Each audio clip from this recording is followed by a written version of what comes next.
来继续是正大的消息，来看立法院南北党团要拼明仔载通过国会改革的法案。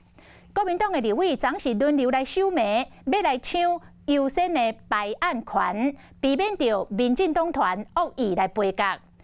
黄国昌讲，明仔载的表决大战，武场就交予布总调，这是由布坤基哈哈大笑，摸一个黄国昌的头。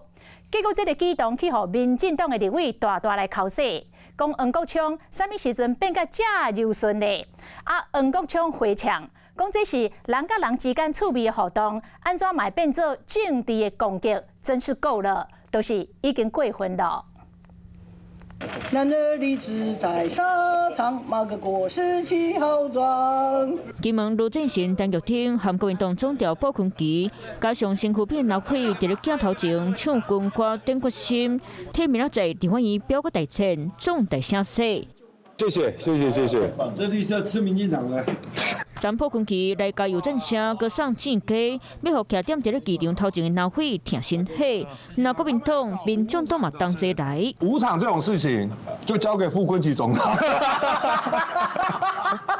身躯边的国民党总调布坤基听到这分布分工，笑一个把黄国昌的头壳，现场的气氛真好，嘛继续比称。一个大男人被另外一个大男生摸头，这个感觉上画面起来是有点尴尬啦哦。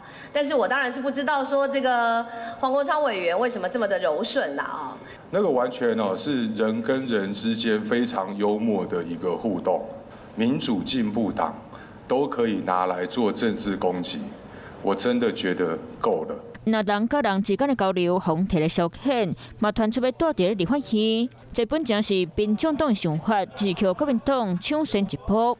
不要啦，不要说什么消息走漏，好像搞得在立法院里面尔虞我诈嘛。中国国民党毕竟人数比较多嘛，那我们晚去没有话说，这种事情很公平啊，先来后到。为什么国民党可以超过60个小时餐风露宿在立法院的门口？